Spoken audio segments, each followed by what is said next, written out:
Pessoal, estamos voltando.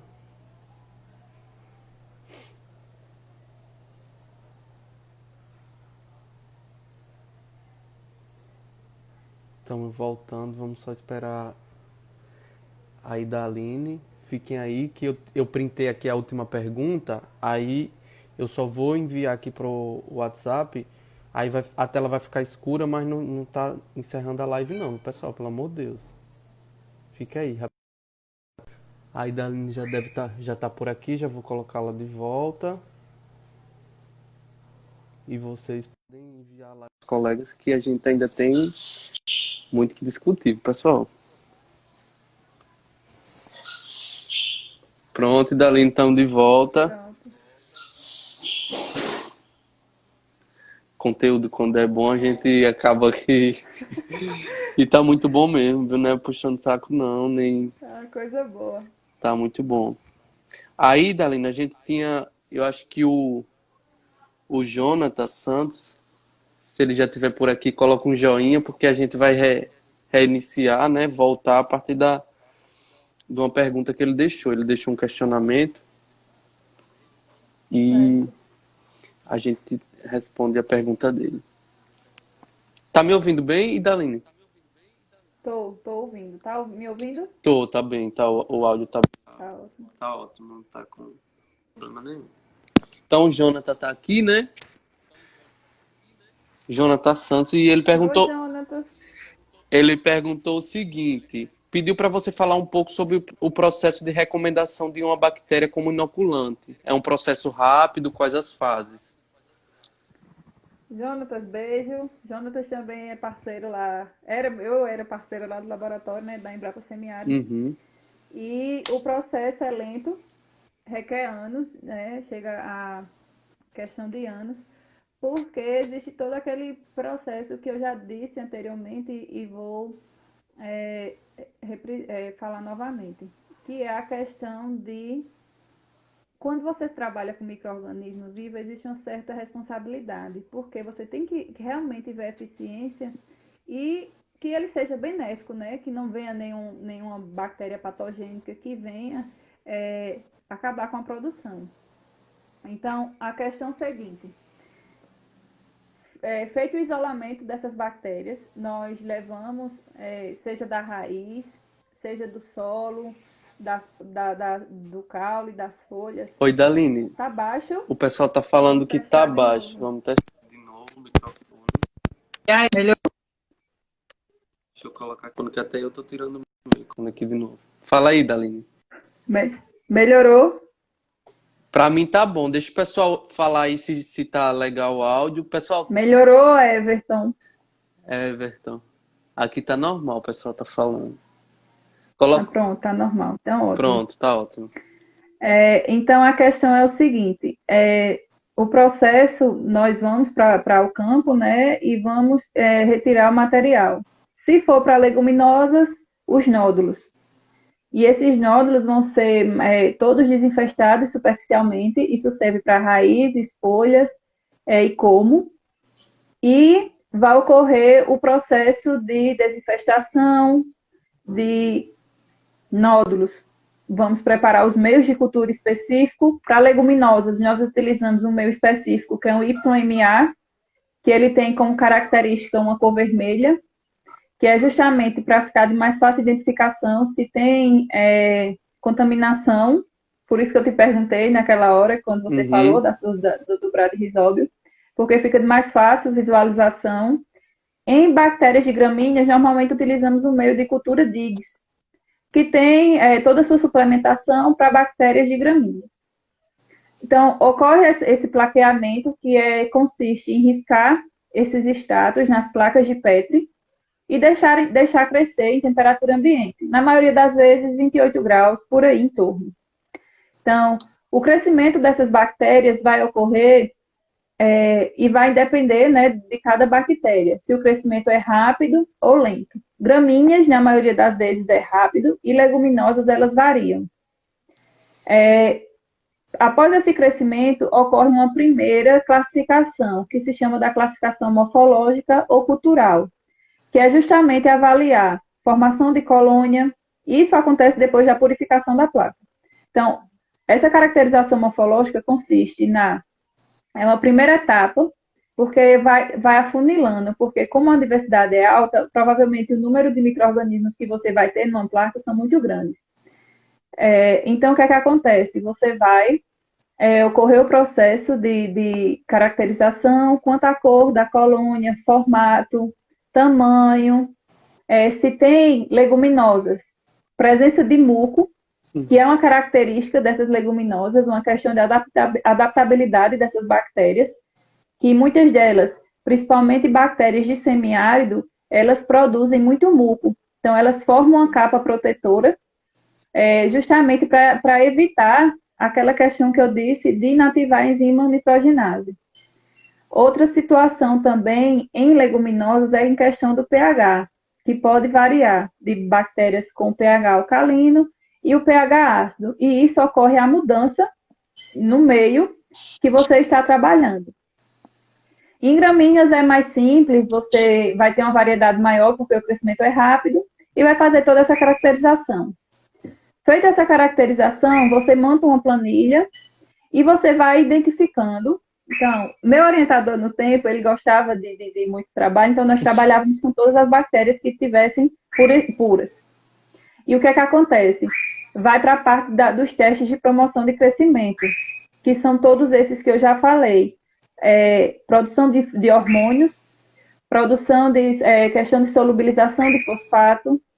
Então, são meios específicos que são utilizados justamente para avaliar a eficiência dessas bactérias. Para a promoção de hormônio, nós utilizamos o precursor de tofano, testamos com e sem a presença, solubilização de fosfato. Nós utilizamos um meio específico, que é o BMGM, BMGM é o semissólido. Nós utilizamos solubilização de fosfato e avaliamos durante 15 dias se ocorre a formação de um halo. Já em antagonismo a patógenos, eu acho que é um dos testes mais fantásticos que eu já fiz, que você vai confrontar a sua bactéria de interesse com um fungo de interesse agrícola, que tem uma importância agrícola. A exemplo do fusário. Então, eu coloco esse fungo para crescer em placa separada e faço a inserção dele na placa com a bactéria. Então, eu risco a bactéria de forma vertical, deixo crescendo 24 horas e no outro dia eu venho com esse fungo através de um disco que nós vamos lá de uma forma totalmente cuidadosa para não haver contaminação e deixo crescer por 8 dias. Então, é de fácil visualização ver como a bactéria se comporta. Então, seja através da inibição do crescimento do fungo, então ela pode ter substâncias ali que vai inibir a presença desse fungo, e também a questão de competição. Então, ela pode estar ali competindo com o fungo e impedindo que ele venha realmente causar problemas na planta.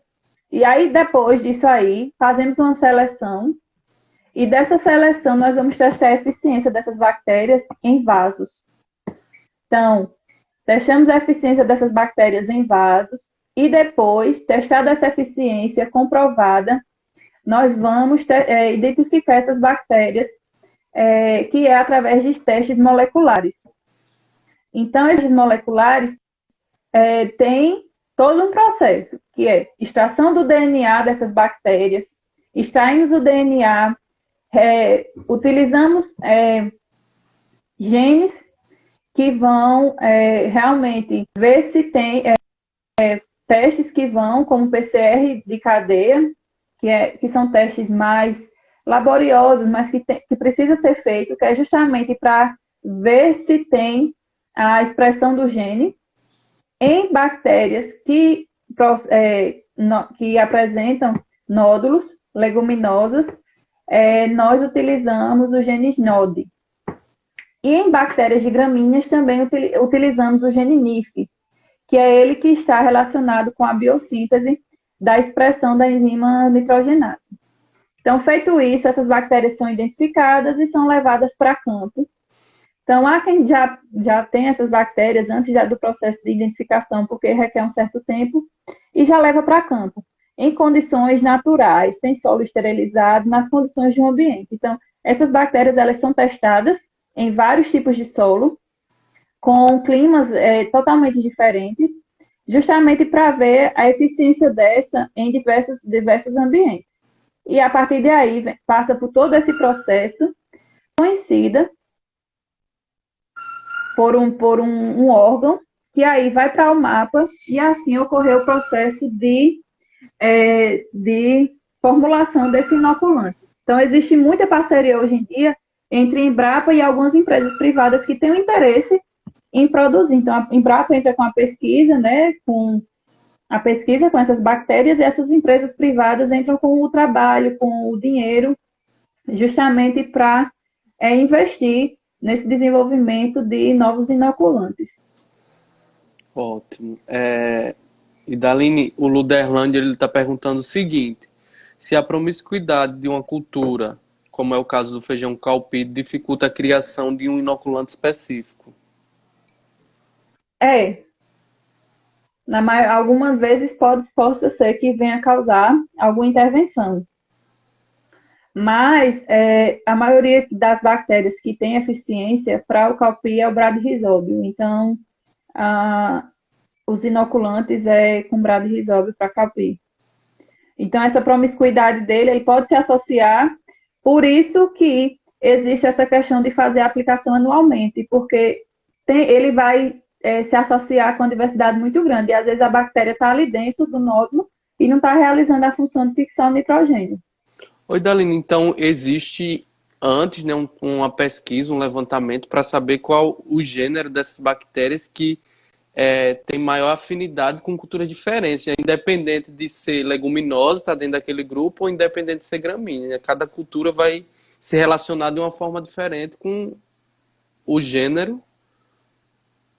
Isso, cada cultura vai ter uma maior afinidade, vamos dizer assim, a questão de empatia com a bactéria, com a bactéria, né? A questão da planta. Então, isso vai muito também da variedade, do genótipo. Então, isso influencia muito na associação com bactérias. Interessante. E Daline, agora nós não temos mais nenhum questionamento. Você tem mais alguma coisa que queira acrescentar? Algum ponto que você tenha a contribuir mais com a gente? Tem um ponto que eu quero falar, que é a questão alguns pontos que dificultam esse processo de fixação biológica do nitrogênio, que é a questão do nitrogênio mineral. Então, muita gente pergunta se é preciso ter uma dose de arranque para que ocorra, por exemplo, em leguminosas, uma maior produção, uma maior nodulação das plantas. E muito se fala que o excesso de nitrogênio no solo, ele pode reduzir drasticamente o processo de nodulação. Já pequenas doses desse nitrogênio, ou seja, uma dose de arranque, pode estimular esse processo de nodulação. Outra questão também é a temperatura e umidade, que é fator primordial. Então, quando a gente fala em condições de semiárido, né, questão de exemplo. Então, as bactérias, elas não suportam temperaturas muito altas. E a temperatura ideal de sobrevivência dessas bactérias é em torno de 28 a 32 graus em questão de solo. Deficiência de nutrientes também pode inibir, como foi a questão da pergunta de Valmir no início, do molibdênio. Por ele fazer parte da enzima responsável pela fixação biológica do nitrogênio, também pode inibir. Outra questão, o fósforo. Então, as bactérias, além de solubilizarem, o fósforo ele está requerido por muitas funções, né, na planta, questão de fotossíntese, ATP, produção de energia, e também existem os fungos micorrízicos arbusculares. Então, esses fungos, eles são benéficos também, e a maior função deles é justamente isso, uma maior absorção porque ele vai aumentar o sistema radicular das plantas e vai ter uma maior absorção de nutrientes, e principalmente a questão desses nutrientes de baixa mobilidade. Então, esses fungos micorrízicos associados com bactérias, eles podem efetivar, melhorar, quer dizer, a eficiência da nodulação. Outra questão também, como já foi dito, a espécie hospedeira, né, que isso vale demais. Então, a idade da planta, como também já foi perguntado. Então, são pontos importantes que devem ser considerados, porque são fatores que vão afetar diretamente a fixação biológica do nitrogênio, tanto em leguminosas quanto em gramíneas. Oi, Daline, nesse sentido, uma dúvida que surgiu agora é o seguinte: a planta ela se torna responsável, né, justamente por essa questão da atração dessas bactérias para que aconteça a nodulação e a fixação desse nitrogênio. Então, assim, não sei se eu estou correto, caso haja uma quantidade ideal de hidrogênio ali na solução do solo, que seja a quantidade ideal para a planta, então a planta ela não vai liberar compostos para atrair essas bactérias para que ela nodule e comece a fixar, porque ela já tem uma quantidade boa, ideal, né? Então a planta não vai fazer Justamente, Isso, um exemplo básico se aqui tem comida suficiente para mim, eu não vou sair daqui para ir buscar comida em outro lugar. Então, é basicamente isso. Elas vão estar ali no solo, de vida livre, mas não vai ter a necessidade delas estarem gastando energia, gastando ATP, justamente para estar realizando uma função que já tem disponível para a planta, que é o nitrogênio. Entendi. Interessante, né? Porque a gente pensa, não... Por isso que, às vezes, até a análise de solo é importante, né? Tem vários aspectos que devem ser levados em consideração, né? Porque às vezes a pessoa faz um investimento desnecessário ou algo do tipo, né? Como você falou aí, muita gente, até pelo desconhecimento, tem a questão se faz a nodulação, pelo menos que doses pequenas de nitrogênio para maximizar esse processo, né? Esse arranque aí. Isso. É importante. Então, por isso que é muito importante que, independente de qualquer coisa, a gente procure sempre alguém que entende, né, para traçar essas questões, para que sane essas dúvidas. Isso é muito bom. E eu acho assim, a importância dessa fixação biológica do nitrogênio vai além de grande produção, porque a gente está numa condição que a gente trabalha com agricultor familiar, que apresenta um baixo nível tecnificado, que não tem as tecnologias que o grande produtor tem. E o interessante é justamente isso, é fornecer essas tecnologias de baixo custo para esses agricultores, de forma que venham melhorar a produção deles, né? E questão de aumentar a produção, melhorar a economia. E outra coisa também que é muito importante é a questão da sustentabilidade. Então, a fixação biológica do nitrogênio ela está inserida no plano ABC. Então, é uma forma de diminuir de emissão de gases, com a utilização desses fertilizantes nitrogenados, poluição de rios, porque esses fertilizantes, tanto nitrogenados, por exemplo, causam alguns problemas. É necessário nas gramíneas, ainda e vai ser, mas só que em doses reduzidas. Então, o objetivo é justamente esse, é trabalhar de uma forma que venha fornecer aos produtores, de uma maneira geral, condições favoráveis, sem que perca a produtividade, para que eles também elevem os seus ganhos. Então, acho que o fantástico justamente da fixação biológica do nitrogênio é isso. E quando leva em consideração o custo-benefício, né, de uma inoculação em um fertilizante químico nitrogenado, a gente sabe que o valor é menor, né? Seria isso também, né? Justamente, verdade. Pronto, é isso. E Daline, mais alguma coisa para contribuir com a gente? Eu quero agradecer demais pelo convite. Foi muito bom essa troca de informações. Gosto demais disso. Foi uma forma da gente compartilhar um pouco de informações, de conhecimento já adquiridos durante esse tempo. Agradeço demais, porque você eu já conheço, né? Já foi parceiro de congresso. Espero que venham outros. Isso. E agradeço a todo mundo que assistiu, que participou, que fez pergunta. Também gostaria de divulgar a página, né, que eu estou agora com a administração, eu e minha amiga Ana, então, que nós estamos fazendo postagens em torno do tema de ciências agrárias a todo mundo, Edmilson, Everno, todo mundo que assistiu, que divulgou, que compartilhou as informações. Uhum. Mandar um beijo para meu sobrinho Antônio, que também depois ele vai achar. Mas é isso, eu quero agradecer demais pela oportunidade, e foi muito bom. Uhum. Quem tiver dúvidas ou que não ficou esclarecido alguma coisa, pode falar comigo. Tem alguns materiais que também posso disponibilizar, alguns livros de microbiologia, que eu acho que é uma área que é um pouco complexa, porque envolve não é a microbiologia diretamente, como eu já disse, envolve toda a questão de solos, a parte de física, a parte da química do solo e a bioquímica, mas que é de fundamental importância e principalmente atualmente, no qual a procura por insumos biológicos está sendo muito grande. E eu acho que daqui para frente vai ser só isso, tentar diminuir, até porque são produtos escassos, né? Então a gente tem que trabalhar com o que temos.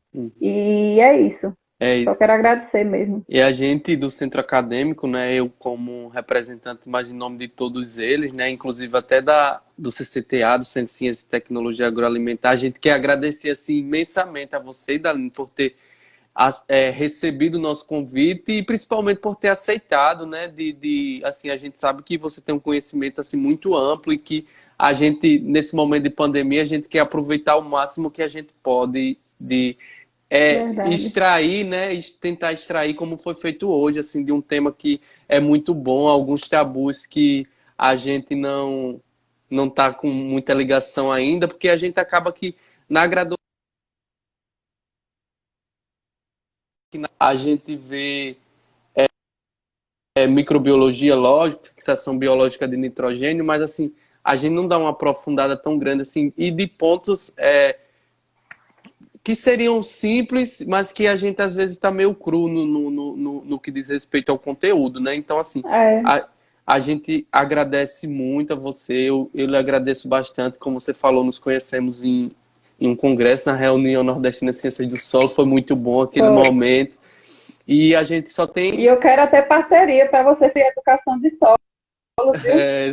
Porque foi fantástico a sua apresentação e quero que você fale lá na página sobre. Tá certo, vamos fazer aí, vamos tentar ver o que é que a gente Vamos pode fazer fazer, o que é que a gente pode estar fazendo nesse momento de pandemia, né? Que é um momento que a gente está com muito espaço de tempo, então a gente pode, nas nossas especificidades, estar contribuindo e ajudando a outras pessoas. Qualquer coisa, surgir alguma dúvida, ficou com vergonha de fazer a pergunta ou algo do tipo, ou depois ficou pensando, surgiu dúvida, manda para a Idaline, ela é extremamente acessível, qualquer coisa manda aqui no centro acadêmico, a gente passa para ela. E assim, é uma pessoa fenomenal, show, assim, no que diz respeito a ela, uma moça muito boa, e não, eu ficaria aqui a noite toda tecendo adjetivos para defini-la e eu que não agradeço. conseguiria. E a gente lá agradece muito, Idaline. Muito obrigado mesmo. Foi um papo Obrigado muito mesmo. bom, uma discussão muito boa. E fico à disposição de outros temas também voltados para a área. Se quiserem, estou aqui à disposição para a gente conversar. Certo, ótimo. Muito obrigado, tenha uma boa noite, Viu? bom descanso. Obrigada. Igualmente. Obrigado, gente. Tchau. Tchau.